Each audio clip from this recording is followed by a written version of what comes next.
Good morning friends. In last lecture we have seen about the shape of the orbitals. We already see about the s orbital shape, p orbital shape and d orbital shape. D orbital have the 5 d orbitals which are designated as a dxy, dyz, dxz, dx square minus y square and dz square. Okay, so the shape of the first 4d orbitals are similar to each other, where that fifth one, that is dz square, is what happened is different from the other, but all the 3d orbitals are equivalent in energy.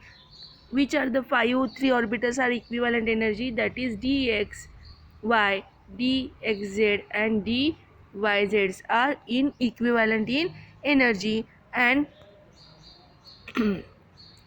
equivalent energy, and the d orbital which for which n is greater than 3, that is 4d 5d, also have the shape similar to 3d orbitals, but they are differ in energy and size. Okay, besides the radial node, that is the probability density function is 0, and the probability density function for the np and nd orbital are 0 at the planes passing through the nucleus or origin. For example, in case of the pz orbital, xy plane is a nodal plane. जेव्हा आपण in case of the P Z बघतो तेव्हा काय सांगितलेलं आहे? कुठे P Z आपला? P झेडमध्ये काय सांगितले? एक्स आणि वाय प्लेन आहे की नाही? हा x,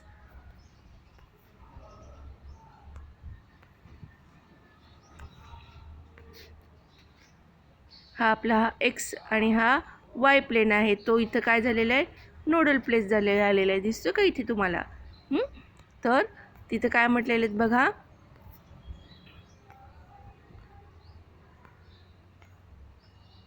For example, in case of pz orbital, the xy plane is a nodal plane. In case of dxy orbital, there is the two nodal planes passing through the origin and bisect the xy plane containing z-axis.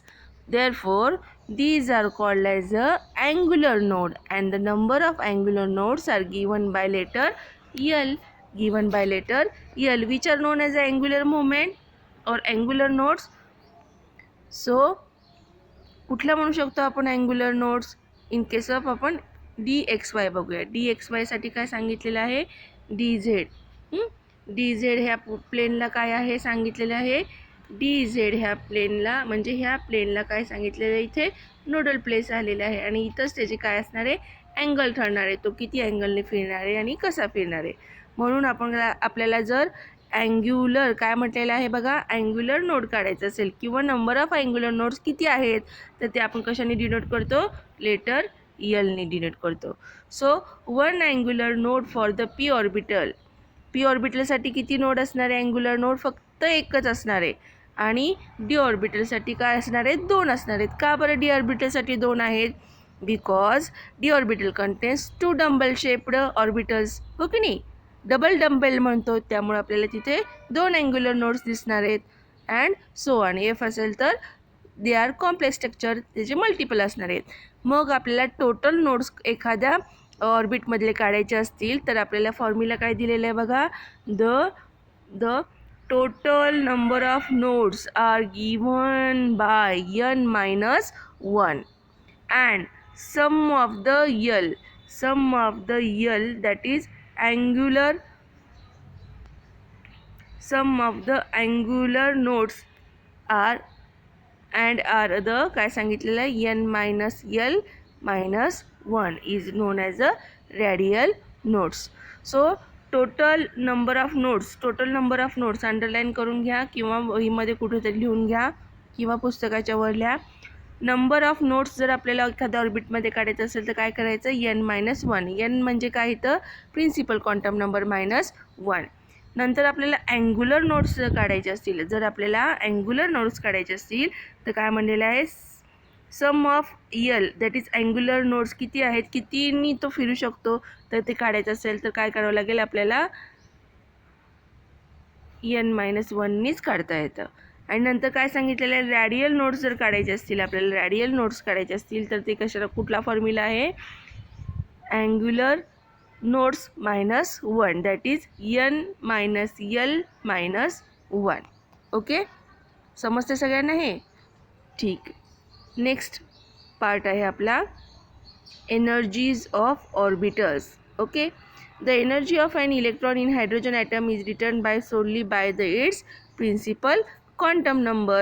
Okay, therefore thus the energy of the orbital in hydrogen atom increases as follows: 1s is less than 2s is equal to 2p, less than 3s is equal to 3p, less is equal to 3d, less than 4s is equal to 4p, is equal to 4d, is equal to 4f. Okay, and it is displayed in the diagram. हेच आपल्याला ह्या डायग्राममध्ये सांगितले. आता hydrogen जर बघितलं, hydrogen ॲटमसाठी जर आपण ही जर बघितली एनर्जी लेवल डायग्राम, तर काय सांगितलेलं आहे, 1s ऑर्बिटलपेक्षा लोअर एनर्जीला आहे, 2s आणि 2p हे हायर एनर्जीला आहेत, 3s आणि 3p हे काय आहेत, त्याच्यापेक्षा हायर एनर्जीला आहेत. ओके, हे ऑर्बिटल कसे आहेत, सगळे एकाच लेवलमध्ये, 2s आणि 2p हे काय आहेत, एकाच लेवलमध्ये आहेत. म्हणून ह्याला काय म्हणलेलं आहे आपण, डिजनरेटेड ऑर्बिटल म्हणलेले आहे. ओके, डिजनरेटेड ऑर्बिटल म्हणजे काय, the orbitals having same energy, the orbitals having the same energy. So the orbitals having the काय म्हटलेलं आहे, same energy, the orbitals having the same energy are called as the degenerated orbitals. Okay, so in case of the hydrogen there are the 2s and 2s 2p are degenerated orbitals, 3s 3p and 3d are also degenerated orbitals. Okay, so although their shapes are different, that is s orbit have the circular shape, p orbital the dumbbell shape, but they have the same energy, so it is known as the degenerated orbitals. Okay, so in the first 1s orbital in hydrogen atom is said earlier corresponding to most stable condition and it is called as a ground state. ही जी आहे 1s state आहे, जी 1s state आहे त्याला काय म्हणलेले आपण, ground state म्हणलेलं आहे. याला काय म्हटलेले आहे, ग्राउंड स्टेट. आणि ह्या ग्राउंड स्टेटमधून जर इलेक्ट्रॉन जर इकडे गेला, 2s मध्ये गेला समजा किंवा 3s मध्ये गेला, तर ती त्याची काय झाली, एक्साइटेड स्टेट झाली, excited state. Okay, what is mean by ground state, which is stable and which is the lowest energy state. Excited state means what, it is a higher state and it is the high energy state. Okay, for example जर तुम्हाला सांगायचं असेल, वडिलांनी जर महिन्याला तुम्हाला 1000 रुपये दिले तर तुम्ही कसे असतात, एक्साइटेड स्टेटमध्ये. आणि एखाद्या महिन्यामध्ये तुम्हाला पैसेच दिले नाहीत तर तुम्ही कसे असतात, ग्राउंड स्टेटमध्ये. बरोबर की नाही? ओके, नेक्स्ट आपण बघणार आहोत पुढचा पॉईंट काय आहे, the energy of an electron in a multi electron atom. आता ही आपण बघितलं हायड्रोजनच्या बाबतीत कसं बघितलं, त्यामध्ये फक्त एकच इलेक्ट्रॉन आहे, पण energy for the multi electron atom असेल तर काय करावं लागेल, unlike that of the hydrogen atom depend on not only its principal quantum number but also it azimuthal quantum number, that is subshell also. हे लक्षात ठेवायचं आहे, अंडरलाईन करा. काय म्हटलेलं आहे, the energy of an electron in a multiple electron atom unlike that of the hydrogen atom depends upon only its principal number but also its azimuthal quantum number. That is, for a given principal number S, P, D, F all are different energy within the given principal quantum number and the energy increases. Energy कशी increase झालेली आहे, energy increases of subatomic particles. Energy increases of subatomic particles सांगितली कशी, S is less than P is less than D is less than F. Okay, S हा सगळ्यात lowest कोण असणार आहे, एस ऑर्बिटल. आणि सगळ्यात जास्त हायर एनर्जी कोणाची आहे, एफ सब ऑर्बिटलची आहे. समजतंय? म्हणजे सिक्वेन्स कसा येणार आहे तुमचा, समजा इन केस ऑफ 4s असेल, 4p असेल, 4d असेल आणि 4f असेल, असे जर ऑर्बिट असतील तर सगळ्यात पहिला तुमचं काय असणार आहे, 4s हा खाली असणार आहे, त्याच्यावर काय असणार आहे, 4p असणार आहे, त्याच्यावर काय असणार आहे, 4p असणार आहे. समजतंय? हा 4s खाली असणार आहे, त्याच्यावर 4p असणार आहे आणि त्याच्यावर काय असणार आहे, 4d आणि त्याच्यावर असणार आहे 4f. समजते हे सगळ्यांना? असं हे त्यांचं एनर्जी सिक्वेन्स असणार आहे. For the higher energy level this difference are sufficiently pronounced and the strategy of the orbital energy may be result. आता काही काही वेळेस काय होतं माहिती का, जरी ह्याचा प्रिन्सिपल क्वांटम नंबर जरी जास्त असला तरी काय होतं, due to the lower energy stability lower energy हा काय करतो, लोअर प्रिन्सिपल नंबरपेक्षा खाली दाखवतो. फॉर एक्झाम्पल बघा, 4sची काय आहे एनर्जी ही कमी आहे कोणापेक्षा, 3 ऑर्बिटलपेक्षा. असं का? किंवा जसं बघितलं 6s हा लेस दॅन आहे 5d, जरी ह्याचा प्रिन्सिपल क्वांटम नंबर जरी 6 असला, आपल्याला माहिती आहे as the principal quantum number increases energy also increases.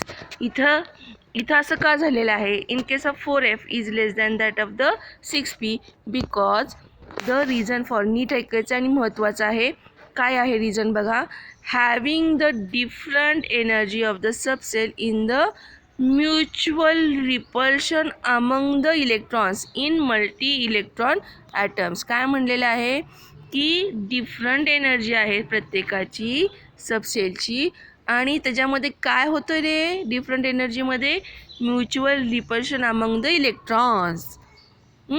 असं होतं आहे. आता बघा हीच डायग्रॅम बघा, तुम्हाला किती छान सांगितले समजावून. आता इथे बघा, ही जी ए डायग्रॅम आहे ती हायड्रोजनसाठी आहे, ओके, आणि ही जी डायग्रॅम आहे म्हणजे ह्याच्यामध्ये फक्त एकच इलेक्ट्रॉन आहे आणि ह्याच्यामध्ये किती आहेत, मल्टी इलेक्ट्रॉन्स आहेत. असं जर मल्टी इलेक्ट्रॉन असेल तर प्रत्येकाची एनर्जी ही काय आहे, डिफरंट लाईट दिसते तुम्हाला, ही प्रत्येकाची एनर्जी ही डिफरंट दिसते तुम्हाला.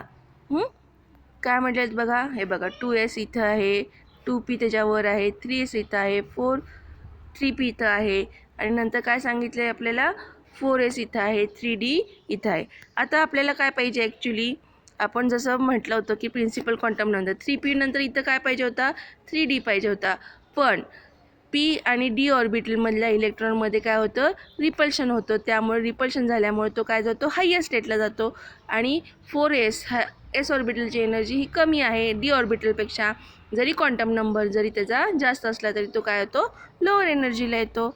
असं हे आपण ह्या गोष्टींनी सांगितलेलं आहे. आता हे जे वाक्य वाचलं त्याच्यावरून आपल्याला असं कळतं की काय म्हटलेलं आहे की the main reason having the different energy of subshell is the mutual repulsion among the electron in a multi electron atoms. ह्यांच्यातलं म्युच्युअल रिपल्शनमुळं आपल्याला हे ऑर्बिटल वर खाली झालेले दिसत आहेत. Okay, the only electrical interaction present in the hydrogen atom is the attraction between negative charge electron and the positive charge nucleus. And in case of multi electron atom besides the presence of attraction between, आता multi इलेक्ट्रॉनमध्ये काय होतं, attraction काय होतं, attraction between electron आणि nucleus तर आहेच आहे आणि त्याच्याबरोबर repulsion between the every electron and the other electron present in the atom. असं होतं की नाही. फॉर एक्झाम्पल जर बघायचं असेल, जर तुम्हाला बघायचं असेल तर काय म्हणतात बघा, इथं जो 3p आणि 3d आहे की नाही, ह्या दोघांमध्ये काय होणार आहे, रिपल्शन होणार आहे, बरोबर आहे की नाही. जर असं असेल की नाही, आपल्या घरामध्ये जर आपण सख्खे 5-6 भाऊ असेल, सख्खे 5-6 भाऊ असेल तर 5-6 भाऊ म्हणजे समजा आपण 5 घेऊयात, 5 भाऊ असतील तर त्यांच्यामध्ये सारखं काय होतं, तुम्ही होतं. पण त्याच्याऐवजी आपण जर एखादा चुलत भाऊ वगैरे आला तर काय होतं, त्याचं आणि आपलं काय होतं, इंटरॅक्शन चांगलं होतं, फोर्स ऑफ अट्रॅक्शन जास्त होतं, पण फोर्स ऑफ रिपल्शन इथे काय होणार आहे, जास्त होणार आहे. जस्ट जो का पार्ट एक समजावं म्हणून एक्झाम्पल दिलेलं आहे, ॲक्च्युली तसं काही नाही आहे. फक्त लक्षात ठेवा की हे 3s ऑर्बिट, हे जे 3s आणि 3p ऑर्बिटल आहे, सेम प्रिन्सिपल क्वांटम नंबर, हे एक इलेक्ट्रॉन जर एकमेकाच्या फार जवळ आले तर ह्याच्यामध्ये रिपल्शन होतं, कारण आपल्याला माहिती आहे काय, लाईक चार्जेस काय होतात, repel each other. Okay, so इथं काय सांगितले बघा. Thus the stability of electron in multi-electron atom is because total attractive interactions are more than the repulsive interaction. In general, the repulsive interaction of electron in the outer shell with the electron in the inner shells are more important. काय म्हटलेलं आहे? The repulsion interaction of electron in a outer shell with the electron in the inner shell is more important. Or other hand, the attractive interaction of electron increases with increase the positive charge. Okay, जर आपण असं बघितलं, कसं बघायचं आता आपल्याला, मी इथे एक डायग्राम दाखवते तुम्हाला. हा न्यूक्लियस आहे आपला, हा फर्स्ट ऑर्बिट आहे, हा सेकंड ऑर्बिट आहे. आता हे व्यवस्थित गोल येईना बरं का. हा थर्ड ऑर्बिट आहे, बरोबर आहे. आपल्याला माहिती आहे जेवढे आपण शिकलेले आहेत प्रिव्हियस ह्याच्यामध्ये, जेवढे इलेक्ट्रॉन्स आहेत तेवढेच काय असणार आहेत, प्रोटॉन्स असणार आहेत, ओके नाही, न्यूक्लियसमध्ये. मग जर आपल्याला काय करायचं आहे, ह्याच्यामध्ये जर इलेक्ट्रॉन वाढले तर प्रोटॉन वाढतील का? नाही, प्रोटॉन आहे तेवढेच राहणार आहे.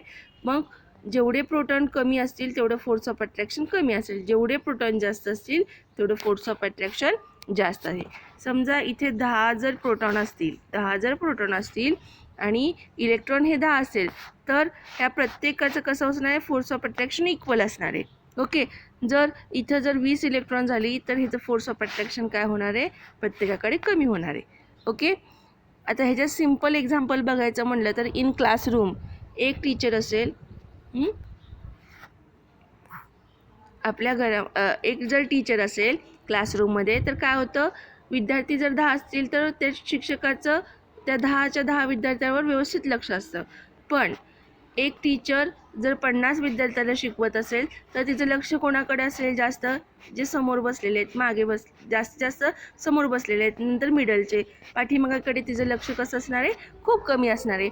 जर एकच शिक्षक जर 100 विद्यार्थ्याला शिकवत असेल एका हॉलमध्ये तर कसं असणार आहे, तिचं लक्ष काय होणार आहे, शेवटच्या रोपर्यंत काहीच नसणार आहे. कारण का, नंबर ऑफ स्टुडंट वाढलेले आहेत आणि काय झालेलं आहे, नंबर ऑफ म्हणजे एकच शिक्षक असल्यामुळे ती 100कडे व्यवस्थित लक्ष देऊ शकत नाही, हो की नाही.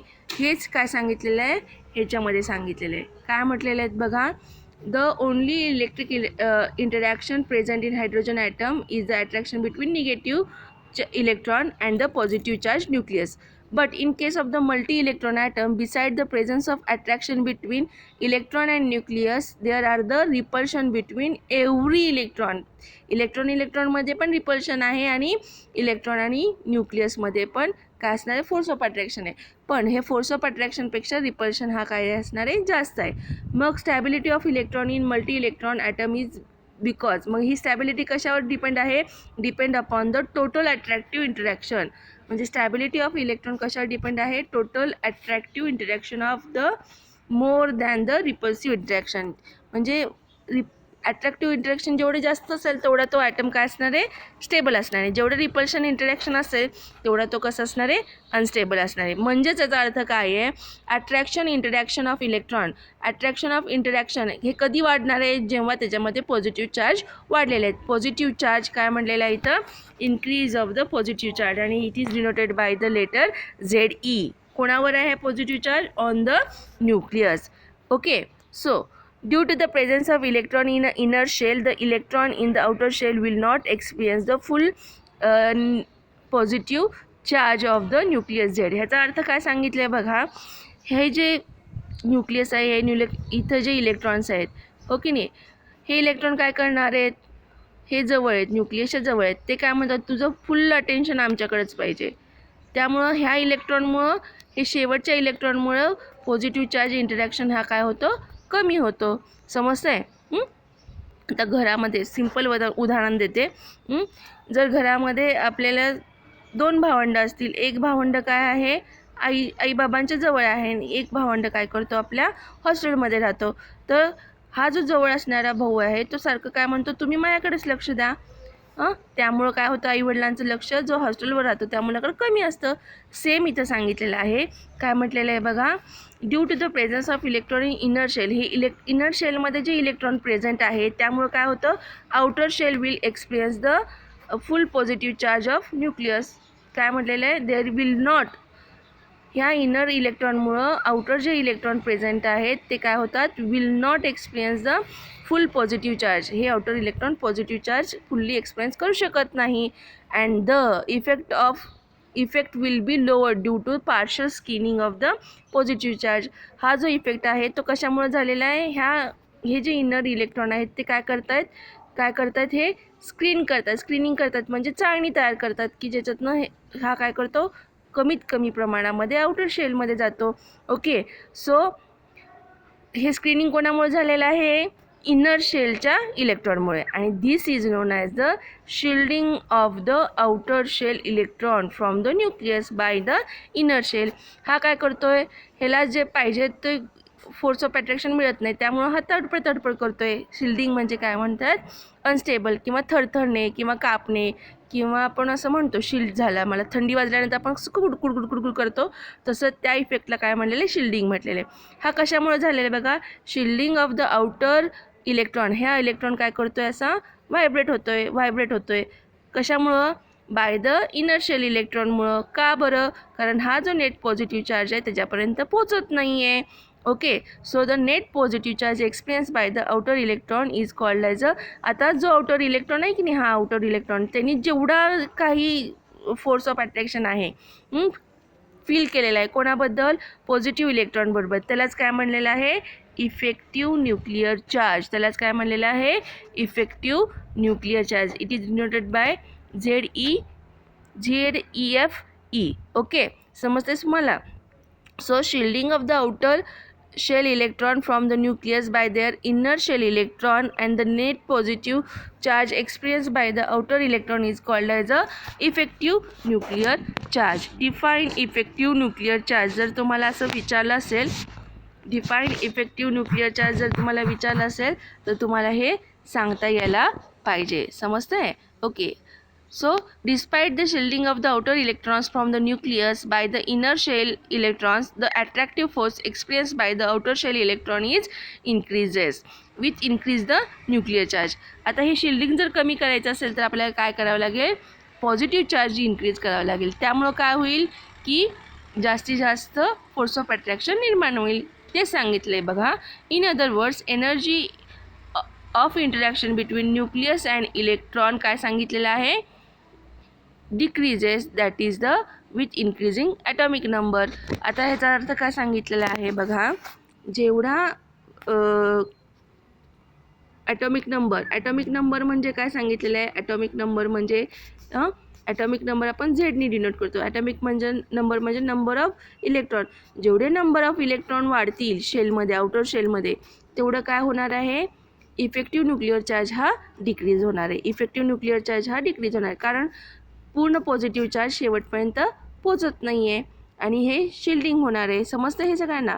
सो इथं काय सांगितलं आहे बघा, the energy of interaction between nucleus and electron decreases. कशामध्ये, energy interaction between nucleus and electron is decreases increase with the atomic number. हे इंटरॅक्शन कधी कमी होणार आहे, जसं ॲटॉमिक नंबर वाढेल तसं इंटरॅक्शन कमी होणार आहे. ओके, समजते हे सगळ्यांना?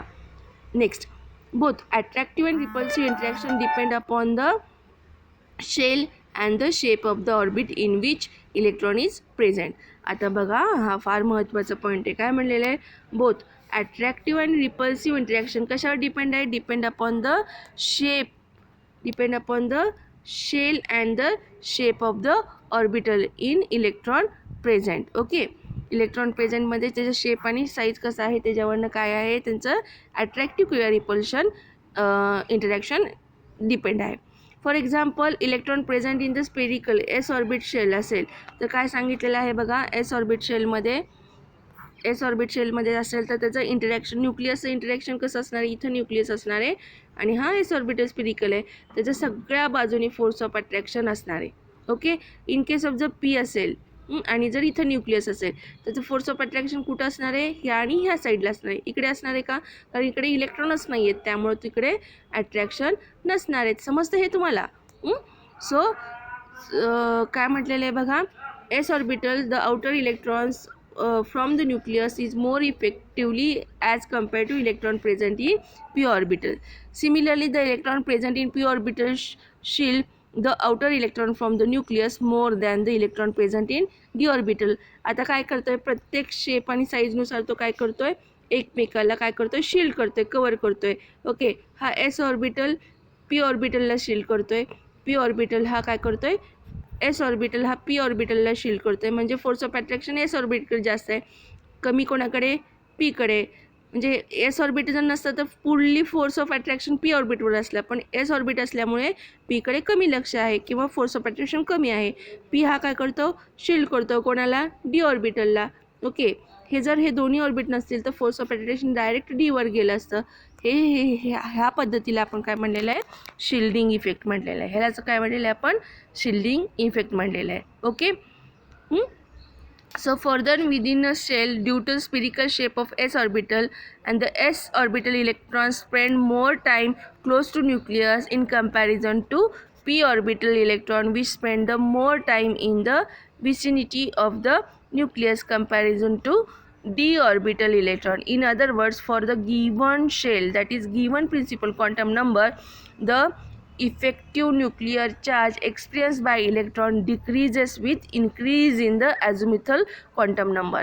हा एक पॉईंट एक महत्त्वाचा आहे, त्याला अंडरलाईन करा. काय म्हटलेलं आहे, in a given shell the effective nuclear charge experience by the electron decreases with, काय सांगितलेलं आहे, decreases with increase in the azimuthal quantum number, increase in the azimuthal quantum number. ठीक है.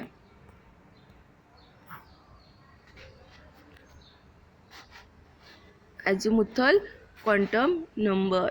ओके, सो दॅट काय म्हणलेलं आहे,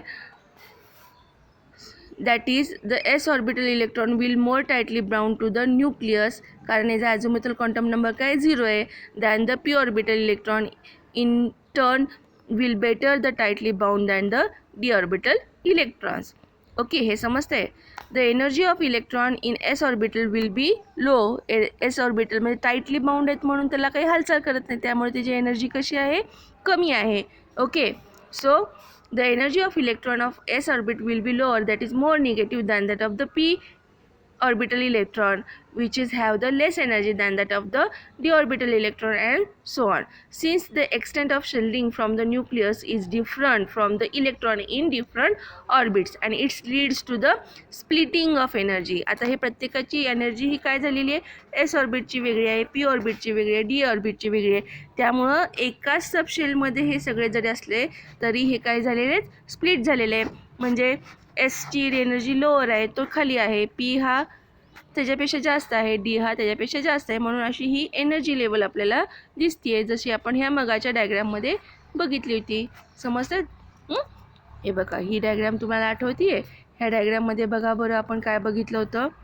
हे बघा, इथे जरी हे दोन्ही सबसेल काय झालेले आहेत, हे दोन्ही सबसेल जरी सेम असले, एकाच सबसेलमध्ये असेल तरी काय झालेले, त्यांची एनर्जी लेवल ही वेगवेगळी झालेली, हे स्प्लिट झालेले दिसतात का, हे स्प्लिटिंग ऑफ द एनर्जी.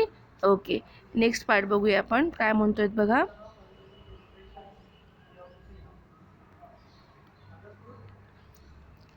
ठीक आहे. Splitting of energy level within the same shell झालेले आहेत, or some principal quantum number, that is means what, the energy of electron in orbital, energy of electron in an orbital mentioned earlier depend upon the value of L, n आणि L. आता हे prove झालेलं आहे. So mathematically dependence of the orbital on L and L are quite complicated, but one simple rule, that is the, हा rule लक्षात ठेवायचा आहे. काय सांगितलं आहे, lower the value of n plus L for an orbit lower is its energy. एवढी त्याची energy काय असणार आहे, हा रूल जर फॉलो केला, यल म्हणजे n प्लस यल, n काय आहे प्रिन्सिपल क्वांटम नंबर आणि यल काय आहे अझिमुथल क्वांटम नंबर, ह्या दोघांची बेरीज केल्यानंतर काय सांगितलेलं आहे, ज्याची लोअर द व्हॅल्यू कधी असणार आहे, lower the value of n plus L for orbit the lower it's energy. If two orbitals have the same value of n plus L, then orbital with lower value of n will be the lower energy. हा rule आहे. आता हा rule समजायचा असेल तर हा table बघा तुम्ही, इकडे बघा. ठीक आहे. आता बघूया फर्स्ट एस ऑर्बिटल बघूया. हां, त्याची एनची व्हॅल्यू किती आहे? 1, principal quantum number 1. L value किती त्याची? 0. एस ऑर्बिटसाठी एल व्हॅल्यू किती आहे? 0. So n plus l value किती आहे त्याची? 1. ओके, म्हणजे त्याचा प्रिन्सिपल क्वांटम नंबर एवढीच झालेली आहे. म्हणजे हा काय झालेला आहे? लोअर लेवलला आलेला आहे. समजतंय? In case of the 2s orbital, in case of the 2s orbital बघा, in case of the 2s orbital बघा काय म्हणलेलं आहे? 2s principal quantum number n s आहे म्हणून तिथं काय झालेलं आहे? 0. 2 + 0 = 2. बरोबर आहे. आणि in case of the 2p principal quantum number 2, एलची व्हॅल्यू किती आहे? 1 आणि त्याचं एन प्लस एल व्हॅल्यू किती झाली? 3. ओके, सो काय सांगितलं आहे? इट हॅज द, आता इथं चुकलेलं आहे बघा. एन इज इक्वल टू काय सांगितलेलं आहे? एन इज इक्वल टू 2 सांगितलेलं आहे आणि इथं 2s व्हॅल्यू. ज्याचा प्रिन्सिपल क्वांटम नंबर हा कमी आहे, त्याची व्हॅल्यू ही ॲझोमेथल त्याची addition n plus l addition ही प्रिन्सिपल क्वांटम नंबर एवढी येते, त्याची एनर्जी ही काय असते? कमी असते. काय म्हणलेलं आहे? N plus l value is equal to n असेल. एन म्हणजे काय? इथं प्रिन्सिपल क्वांटम नंबर असेल तर त्याला काय म्हणलेलं आहे? तो जो ऑर्बिट आहे तो लोअर एनर्जी लेवलला आहे. ओके, आता इथं बघा 2s आणि 2p ऑर्बिटलमध्ये एन प्लस एल व्हॅल्यू 2 ही काय आहे? लोअर आहे. सो 2s ऑर्बिटल हा खाली असणार आहे, विच इज लोअर एनर्जी, आणि त्याच्यापेक्षा जास्त कोण वर असणार आहे? 2p orbital. हे समजते सगळ्यांना? हे समजले सगळ्यांना? तसंच 3s मध्ये बघा. 3s मध्ये काय बघा? 3s मध्ये पण 3s हा लोअर एनर्जीला आहे, कारण 3pची व्हॅल्यू किती? एन प्लस एल व्हॅल्यू 4 आहे. समजते? आता हेच चांगलं समजायचं असेल तर तुम्हाला काय सांगितलेलं आहे बघा इथे. आता इथे बघा, आता हा कोण आहे बघा? 2s. 2sची व्हॅल्यू किती आहे इथे? एन प्लस एन 2 आहे. बरोबर आहे? म्हणून हा लोअर एनर्जीला आहे. तर आता अजून एक एक्झाम्पल बघूया. इथे बघा, हा 2p ऑर्बिटल आहे, त्याची एन प्लस व्हॅल्यू 3 आहे. इथं 3s ऑर्बिटल आहे, त्याची व्हॅल्यू पण किती आहे? 3 आहे. जर ह्या दोघांपैकी जो कोण खाली लेवल म्हणजे लोअर लेवल असेल, ज्याचा प्रिन्सिपल क्वांटम नंबर कमी आहे. आता 2p आणि 3s मध्ये प्रिन्सिपल क्वांटम नंबर कोणाचा कमी आहे? 2pचा, म्हणून 2p हा लोअर एनर्जी लेवलला आहे. कोणापेक्षा? 3s पेक्षा. समजतं हे सगळ्यांना? हेच सांगितलेलं आहे. ह्याच्यामध्ये काय सांगितलेलं आहे बघा. The lower the value of n plus l, lower the value of n plus l for an orbital, lower is its energy. जेवढी ह्याची व्हॅल्यू कमी असेल तेवढी त्याची एनर्जी काय असणार आहे? कमी असणार आहे. दुसरी कंडिशन काय सांगितलं आहे? If 2 orbitals have the same value n plus l. आता आपण बघितलं 2p आणि 3s साठी ह्यांच्या दोघांची एन प्लस एलची व्हॅल्यू किती आहे? 3 आहे. Then the orbital with lower value of n, the orbital with lower value of n will have the lower energy, so त्याला काय सांगितलं? हे कशासाठी अप्लाय करू शकतो आपण? फक्त मल्टी इलेक्ट्रॉन असेल तर हा रूल अप्लाय करायचा. कुठला? n प्लस एलचा. Okay, so it may be noted that different subshells of a particular shape have the different energy in case of multi-electron atoms. Underline करा काय सांगितलेलं आहे की different subshell of a particular shell have different energy in case of the multi-electron atoms. Okay. However, in hydrogen atoms, these have the same energy. Lastly, it mentioned here so that the energy of the orbital in the subshell decreases with increase the atomic number. हा पण एक point काय करा तुम्ही? Underline करा. काय म्हणतोय तो? की energy of the orbitals in the same subshell decreases with increase in atomic number. सबशेलची पण काय होते? एनर्जी ही डिक्रीज होते. आता बघा, for example 2s orbital of hydrogen atom is greater than 2s orbital of lithium. आता बघा हायड्रोजनच्या लिथियमचा 2s आहे आणि हायड्रोजनचा 2s आहे, तसाच लिथियमचा 2s आहे. पण एनर्जी कोणाची जास्त आहे? हायड्रोजनची, कारण जसं ॲटॉमिक साईज वाढेल तसं फोर्स ऑफ अट्रॅक्शन कमी होणार आहे. ओके, मग त्यापेक्षा आता पोटॅशियमची जर बघितलं तर 2s ऑर्बिटल हा न्यूक्लियसपासून दूर आहे. समजतं हे सगळ्यांना? हे लक्षात ठेवा. काय म्हणलं? For example, the energy of 2s orbital of hydrogen atom is greater than that of the 2s orbital of lithium and that of the lithium is greater than that of the sodium and so on. Okay, today's lecture is about the energy level diagram. Next lecture was the filling of orbital in atoms. Okay, is any difficulty? Please ask me. Have a nice day.